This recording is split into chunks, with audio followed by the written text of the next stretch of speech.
തിരുവനന്തപുരം ശ്രീകാര്യത്ത് വൻ കവർച്ച. അടഞ്ഞുകിടന്ന വീട്ടിൽ നിന്ന് 15 പവൻ സ്വർണവും 4 ലക്ഷം രൂപയും കവർന്നു. തിരുവനന്തപുരം കേരള സർവകലാശാല മുൻ അസിസ്റ്റന്റ് രജിസ്ട്രാർ അനിൽകുമാറിന്റെ വീട്ടിലാണ് മോഷണം നടന്നത്. അനിൽകുമാറിന്റെ പരാതിയിൽ ശ്രീകാര്യം പോലീസ് കേസെടുത്ത് അന്വേഷണം ആരംഭിച്ചു. ഇന്ന് രാവിലെ 9:30-യോടെയാണ് മോഷണ വിവരം പുറത്തറിയുന്നത്.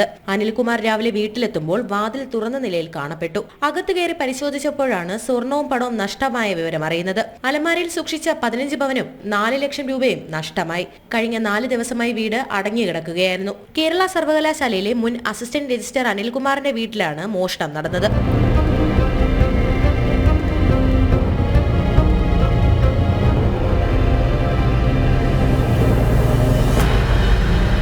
അനിൽകുമാറിന്റെ പരാതിയിൽ ശ്രീകാര്യം പോലീസ് കേസെടുത്തു. ഫോറൻസിക് സംഘം സ്ഥലത്തെത്തി വിവരശേഖരണം നടത്തി. സ്ഥലത്തെ CCTV ദൃശ്യങ്ങൾ ശേഖരിച്ച് സമഗ്ര അന്വേഷണത്തിന് ഒരുങ്ങുകയാണ് പോലീസ്. ജനം, തിരുവനന്തപുരം.